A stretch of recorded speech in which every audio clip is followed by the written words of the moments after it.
Hello my dears, I am super excited about this video. I think it's going to be a fun one, especially because this is the second time I'm filming it because my microphone broke. If you're new here, hi, my name is Sydney. I use they, them pronouns. I am multiply disabled both physically and psychologically, and I've worn a medical corset every day for just under a year, like 2 months under, I think. That sentence probably sparked a lot of questions. Don't you worry, we're going to try to answer at least most of those today. And I would like to preface this by saying that I am very much not a doctor. Please don't take medical advice from me, and don't feel like this is a video that is an advertisement for getting a medical corset. It's literally just me here to tell you about my experience and answering your questions about it, so if you were potentially thinking about investing in medical corsetry, this would be a resource for you. But please, don't go out and buy a corset just because I told you that I really like mine. I would say consult your doctor first, but I did do my whole corsetry process without a doctor, and then I told her about it afterwards. So you do you, mate. Also, audio descriptions for blind and low vision friends. I am a white person in my early 20s with brownish, blondish, curly hair. I'm currently wearing a white shirt with a navy blue and green suspender skirt and a navy blue bow and round glasses that have way too much glare in them, but I can't fix it, I'm sorry. I'm sitting in front of a shelf of books with photos on the wall, and we are all going to pretend that I don't film a lot of my videos completely out of order and didn't think that through before changing all of the photos on my wall and getting a 4-inch haircut. Oops, you saw nothing. Let's all pretend that next Saturday's video is the first time that you're seeing these, changes. Great, good talk. Also, I finally got monetized, so thank you all for your support in getting me to that point. I've made a total of $2. I'm sorry for the advertisements. I know that they're annoying, but it does mean that I can get a little bit of income from my work, which is very exciting for me as a college student. But yes, so housekeeping out of the way, let's get back to today's content. As a map for this video so that you know what to expect, that bird is really loud, we are going to talk about the why of medical corsetry, the how do you get one, what does it cost, how does it work kind of thing, and that's where I will answer all of the questions that you asked me on my Instagram, and then we're going to talk about some corset myths there that will inevitably include a discussion of the different ways that I wear my corset, because I do have a couple, and then we're going to cover what lacing and unlacing looks like and how that works. Cool? Great, awesome.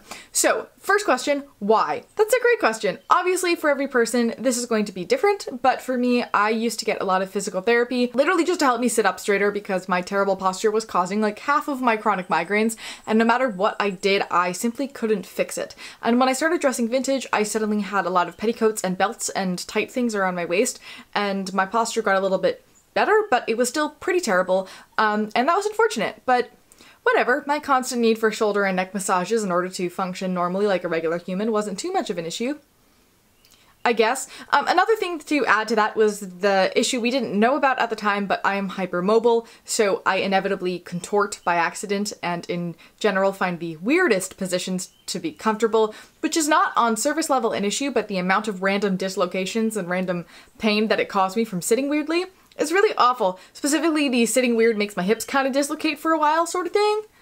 Not a fan of that, don't recommend. So when I ended up in the historical costuming side of YouTube, as most people did during the pandemic, I learned from Bernadette Banner about how corsets are actually not the worst, and I took note of that. And then when Jessica Kilgren-Fozard made a video about getting a custom vintage corset for her double scoliosis and how much it helped her, I was like, cool, I want one now. But obviously, her person who made it is from the UK, and I am simply not from Europe, so I gave up on that idea until I kept thinking about it and went, okay, maybe I really do want this, and I did some Googling and I found some people in the US who do the same thing, so I decided that I would figure out how to get my own. So for me, wearing this corset helps to support me so it's easier to hold my shoulders and neck properly. I initially thought that it was going to fix my posture entirely, but I discovered on like day 3 how to slouch in it, so oops, but it's still a much healthier slouch than it typically would be without a corset on. This also holds the rest of me in place, so I'm less likely to pop out a hip or a knee or an ankle or a shoulder at will. Like my dislocations, technically medically not what they are, but whatever, infinitely less common than they used to be. I also found that due to my IBS, I get nauseous really easily, and reflux, and this has helped a lot with that too. I would assume it's because I'm not slouching in on my intestines and stomach as much as I typically would. I don't have a scientific explanation for you on that one. but it's helped. And in order to test to see if these were things that would have just naturally gotten better without the corset, I'm just attributing it to the corset because I spent money on it, you know, sunk cost fallacy, and I want to believe that it's worth it. I've done a couple days in a row without wearing my corset here and there, and consistently every single time I completely fell apart on day 2 or 3. So do with that what you will. Also, we're going to talk about this in a bit, but it is a very nice, sensory, comforting experience to wear, which has also helped me a lot. Now, in regards to the actual technical medical stuff, some corsetiers are certified with a medical thing to work in tandem with your medical team in order to create the best corset for you and your physical needs, in which case it is genuinely a sexy back brace. If I had scoliosis, I probably would have gone down that route, but in general, I don't have a physical therapist anymore, and at this point, my primary care provider just kind of goes, all right, Sydney, what have you figured out about your disabilities and what do you need me to do in order to support you on that? Because she's the one medical professional who understands that chronically ill patients typically know more about their body and health than anybody else. Thank you, I love you, but I digress. What I'm trying to say is that I did this completely separate from the medical side. I don't know if there are particular non-aesthetic based benefits of a medical corset versus your traditional back brace. I have absolutely no idea on that. I feel like the answer might just be insurance, to be honest, because most medical corsetiers or medically certified corsetiers don't take insurance because the medical field doesn't like sidebar medical things or attractive mobility aids, because the medical field doesn't like to believe that being content with disability is a real possibility because we have to just fix everything. And that's probably not the actual reason, but I'm going to pretend that it is because it really checks out. But anyway, for me, I don't think I could have convinced anybody to refer me for a back brace, despite me personally feeling like I would really need it and it would be the best choice for my physical needs. So this was a way that I could do that for myself and also make it attractive and sensory friendly. So that brings us into our next section of how acquire. I am going to link the place that I got mine in the description for you. It is called Enchanted Corsets. Hi, Lisa Marie. I love you. She hand makes every piece custom to your wants and needs, and while she is based in Oregon, I was able to do the whole process virtually from Rhode Island, which was incredible. We had a couple Zoom calls where we took measurements with help from my mom. I tried on a mock-up that she sent to figure out the perfect proportions and what I needed. She sent me some swatches and whatnot so I could pick how I wanted it to look and also feel. We designed the whole thing together, and it was a truly lovely experience. There is also a website that has a list of all of the corsetiers in the US, and I think the UK, but I don't remember. And also if they're medically certified or not, I will link that in the description for you as well. But I will say, don't be nervous about going to a place that's not medically certified for your medical corset. If you don't have back issues or whatever, like scoliosis, any corset that is custom made for your size, which all of these people do, will work pretty much the same. Every corsetier, by definition of what their job is, knows how to make a corset that is safe and pleasant to wear. And several I talked to only didn't have the medical certification because the actual process is really difficult and expensive, not because they didn't have that knowledge base, if that makes any sense, because the system is a mess. We're not surprised by this. But also, I'm biased, so if you want to go to anybody, go to Lisa Marie. This is not an ad for her business at all whatsoever, though she did give me permission to include her in this video. I just genuinely adore her. She's a delight. Hopefully that answers your questions of how to get one. Also, somebody asked if it's possible to get medical corsets in different styles. The answer is absolutely. Every single one is custom, so you can do whatever the heck you want. Mine is kind of plain looking so that I can wear it underneath things because I wear a lot of white, but also like I could have made a bright red one if I so desired. Maybe I will for Rocky Horror one year. When I have income. I can't afford that right now. Obviously, some shapes of corset are going to have better hip support than other shapes of corset, but absolutely everything is completely negotiable and discussable. And when coming to what it cost, my first one was about $1,200. That's a wee bit on the pricier side. That's because I needed it rushed because I needed to get it before I moved to Italy. My second one was about $700, and I understand that that sounds grossly expensive, but keep in mind that these are handmade, hand-sewed custom pieces. And yes, it is for sure an investment, but for me at least, the amount of productivity time I've been able to regain because of my corset has more than paid for it at least 4 times over. So while you may find some people selling custom corsets for like $200 or $300 or even less, I cannot express how much those are very probably not a good investment for your health. If you're going to do it right from the start. Your back and body will thank yourself later. Also, when it comes to care and how long these last, I've been wearing the one I'm currently wearing every day, 12 to 16 hours a day for 10 months, and it's frayed in a handful of spots. It has a couple of gray spots from being worn down and whatnot, but it still works the same as it did the first day that I got it, and it's still absolutely gorgeous. And keep in mind that for 3.5 months of the 10 months that I've been wearing it, I was at a physical theater conservatory with like 8 to 12 hours a day moving in the studio, and it still looks this good. So it's a good investment. The only reason that I got a second one, first of all, is because I'm anxious, so a backup is always a good plan for me. And also that one's gonna be like my, I wear this out for fancy nights on the town, or use it as a top for events kind of thing. Well, this one will continue to be my everyday corset, as well as my exercise/movement one until it completely falls apart. Somebody asked me how often I wash my corset, and if I wash it as much as one would typically wash a bra. I really don't want to say on the internet that I have yet to wash my corset, but I'm pretty sure that you can soak it in water and or spot clean it and lay it out to dry. I keep meaning to wash it. I really do. It's just that I feel kind of terrible when I don't have it on my body, so therefore I have no incentive to force myself to not wear it for as long as it takes to wash it and then dry it. But it doesn't seem gross or smell weird, so it's fine. I hope. Also, somebody asked me about storage. I usually fold it up like this. I know that you can also lay it all the way out. I often will do that after hot days to air it out. You can also hang it on a hanger. I don't do that because that takes effort and hanger space, which I don't have. But folding it, you can put into a drawer like any other thing. You can pack it on top or the bottom of a suitcase, anything like that. I know the instinct is to take so much care with this thing, and yeah, but also it's not super fragile. It's literally metal rods and cloth, so it's not going to explode if you touch it once. It's meant to be used. Also, speaking of suitcases, you can fly with a corset on.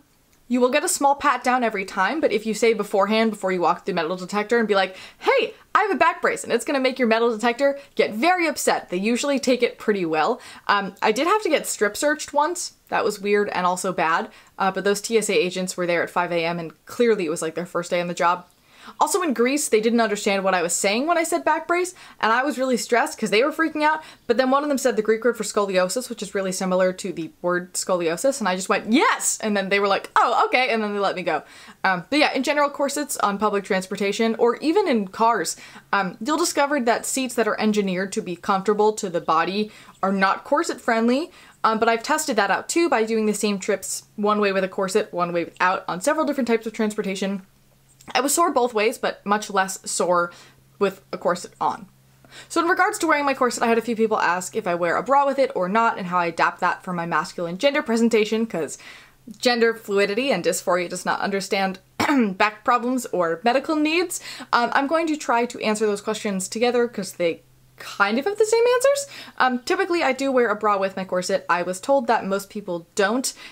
It took me years to find a sensory-friendly bra. I'm sticking with it, and nobody can stop me. The inside texture of my corset isn't bad, per se. It's just not my favorite thing, so I always wear a glorified tube top underneath. I'm gonna link that in the description for you as well, and then my bra at the same time. The fun thing is that the corset holds my bra in place, so if I wanted to wear something without a bra, like a fancy off-the-shoulder dress or something, I can just tuck in my bra straps to the side of the corset. It looks like I'm wearing a strapless bra, but it doesn't fall to your knees within like 10 minutes of wearing it. It's truly magical. Also, if I wanted to wear my corset as a top, for example, which I do kind of exclusively for artistic or Rocky Horror purposes, I would wear a bra because that would look really terrible. In that case, I'll also push it up and lace it up a little bit higher than I normally do than when I'm wearing a bra, because I mean, that is less hip support, but it also means less nip slips, so I would consider that to be a win. Now, when it comes to the times I'm dressing masculine and I don't want to have a chest, that's when things do get a little more interesting.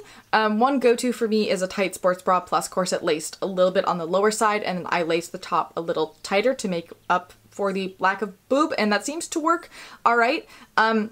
With a binder, this was kind of disappointing. It doesn't work any more than a sports bra would, essentially, because the corset has a natural curve, or at least mine does, at the top, no matter what, so that is a little bit annoying. But on the bright side, corsets in general do have a naturally binding effect. So if you wear t-shirts or higher neckline tops, it's effectively looks like you're wearing a binder. And honestly, corsets are more comfortable than binders, so for me, it's kind of a win. Here is a binder versus sports bra versus regular bra silhouette comparison. The sports bra and binder look pretty similar, but the naturalness of the division between the bra and the corset is absolutely gone with the binder, so from the front, it looks really weird. Also, binders hurt. But anyway, moving on. Then when it comes to waist stuff, obviously this is a fairly femme waist, so I try not to accentuate that as much as I possibly can. Insert tight t-shirt with baggy t-shirt open on top. But it is the most difficult, honestly, with pants. On some level, high-waisted pants are the move because they do stay up the best, but then you need to kind of have a baggy shirt on top because it makes your waist super tight and obvious, and that's kind of weird. So then I decided to do mid-rise instead, and those work really great, but inevitably when you go from sitting to standing, the front or back or both sides of the corset or, you know, whatever, they'll be on top of the pants rather than under the pants like they normally should, so get used to some occasional awkward pants adjustments. Usually, in general, I stim by playing with belt loops though, so I learned how to just subtly adjust my pants in a way that looks natural every time I stand up. You'll figure it out. But that's how I deal with masculine stuff. Honestly, my corset works really well for dysphoria as well because it does make it look like you have rock hard abs and kind of binds. So good vibes. Also, I should mention that several places I looked at, including Lisa Marie, make gender affirming corsets where you can get them in the shape that you physically want to be for your gender expression. So you might want to check that out if you're a little concerned about that. Also, I was really nervous about all of my clothes suddenly not fitting me because I've always been just awkwardly in between sizes for everything, and typically pick the smaller for sensory needs. And at the beginning, I did need to wear slightly bigger things, but once I got used to wearing it and could tighten my corset more, I went back to my regular sizing, absolutely no problem. One sizing thing to note, however, if you are a huge fan of tight-waisted dresses or tight-waisted rompers or anything like that, you will find that your hips do sometimes look a little strange, / a lot of times you can see the edges of your corset, and that's not the most flattering. I'm just warning you about that. I don't typically wear clothes like that anyway, so it really has never been a major issue for me to begin with. So yeah, the next section of questions are all kind of in the category of corset myths. I think we've all heard the horror stories about how corsets are so painful and they make breathing impossible and they rearrange your organs and they hurt so much and you can't move or eat or breathe, etc., etc. And considering my audience is very highly autistic, a good portion of you have also probably heard the costuming community version of all of these things are just paying attention to patriarchal BS that Doctors Who didn't know anything and also didn't like women were putting out there, in combination with a lot of actresses whose corsets are not properly made for their body complaining because they're not made for their body. And you can probably tell that, you know, by the rest of this video, I'm in the latter category of opinion. Think of it this way, people have been wearing corsets or stays or any other version of that for hundreds of years. Every single day, including those in the working classes who are doing labor and stuff. These things could not have been world-destroyingly painful or constrictive if they were doing work. So like in the same way that a binder or bra that fits poorly is uncomfortable and dangerous at worst, if you get one that's perfectly sized, it's effectively a non-issue, and corsets have always been the same way. Obviously, it's a bit of a change and a bit of an adjustment because it's more than a bra. I definitely was sore for the first week or so as I gained some muscles that I never really used before, but everything else in my body felt physically a good deal better, so for me, it was worth it. Now, along the vein, let's talk about breathing, squishing, moving, sensory overload, blood flow, all of that good stuff. Breathing, it's not harder to breathe unless you A, don't know how to breathe, which, relatable, or B, you tighten your corset way too much. You definitely are going to have to breathe a little bit differently than you have been breathing, but after the first week of like, hold up, what's going on? It's really not a problem, like, at all. And if you don't believe me with that, believe me when I say that singing has gotten infinitely easier for me since I started wearing a corset and sounds a lot healthier when I'm wearing it because it helps my breaths to be more productive in the amount of air they use and how they use it. Like, truly, I would pick singing in a corset over singing without one 100 times over. Now, when it comes to squishing, if it's squishing painfully, again, it's probably your fault. Give those laces a little bit of a loosen. Honestly, I find the sensory input of the vague squish to be comforting. It's kind of like an all-the-time weighted vest, but also not. I explained that really poorly. Also, somebody asked if I needed to unlace slowly for blood flow reasons. I am not tightening it anywhere near enough to need to do that. Also, when I show you how I lace and unlace, you'll realize that it's very difficult. You can't just like untie one thing and the whole thing expands, really. That's not totally possible because that kind of lacing would inevitably also hurt the corset. But I will also say that I don't know the intricacies of how tight lacing works because I don't feel the need for a smaller waist. My waist is weird anyway. So maybe that's how tight lacing works. I don't know. In regards to physical movement, as I said earlier, I wore this every day through Physical Theater Conservatory. Obviously, it's going to restrict movement a little bit, specifically the spine curving over bit and the side to side bit, but also there are different kinds of corsets for different activities, and I explicitly did not get an exercise meant corset because I decided I would rather have better support the majority of the time and then have issues when I'm exercising because I don't exercise often.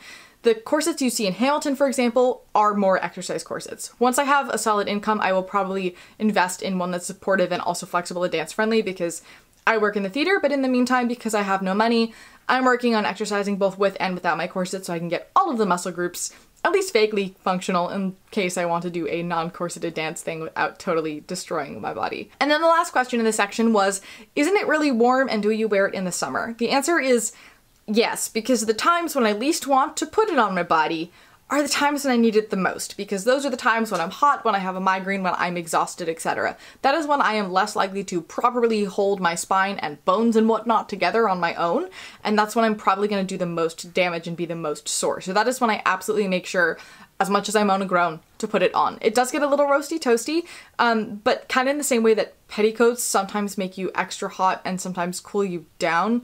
If that makes any sense, I don't think it did. But that's how it works. Overall, general thing, for me at least, I would rather have a handful of inconveniences every day, like having a harder time touching my toes, and being a little roasty, than having a few extra days a month feeling like I'm dying.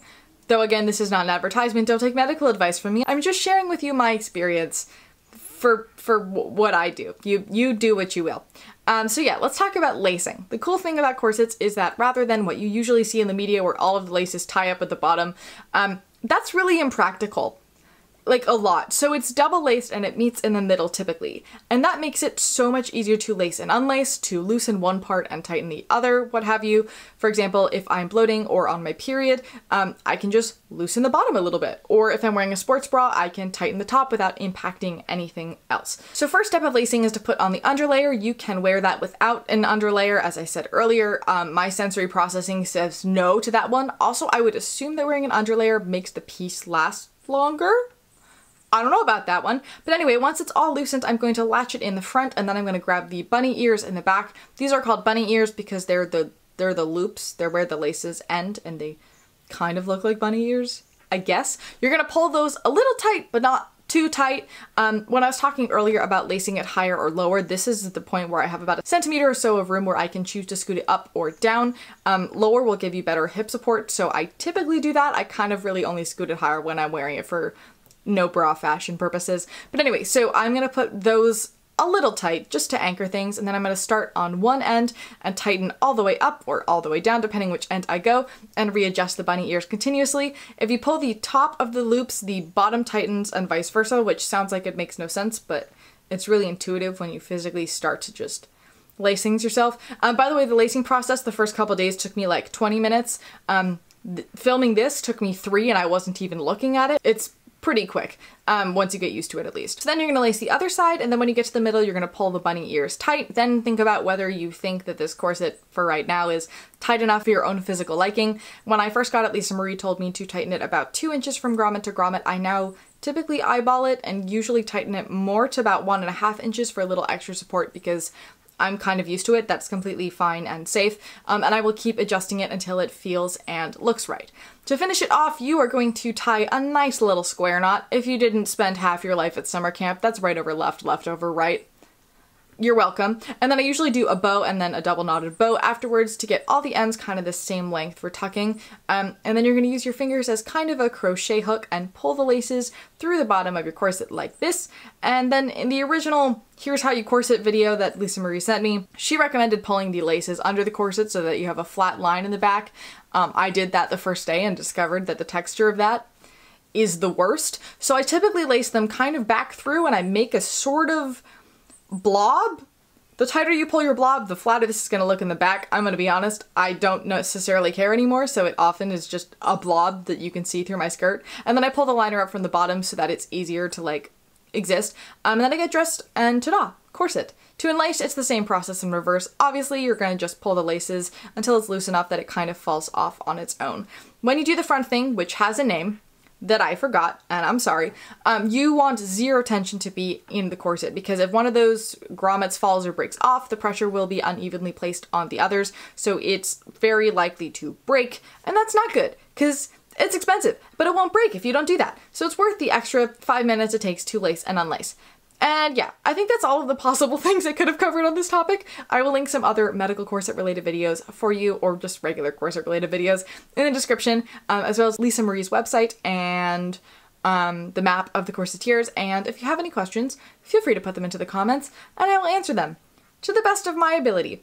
Also, I know it's too much to expect of the internet to not be weird and creepy when somebody talks about their underwear online for however many minutes this video was, but I kindly request that you don't do that because ew. But anyway, thank you for listening. Thanks for learning. Remember, it is never too late to start over, and I look forward to seeing you, my dear, in the next one.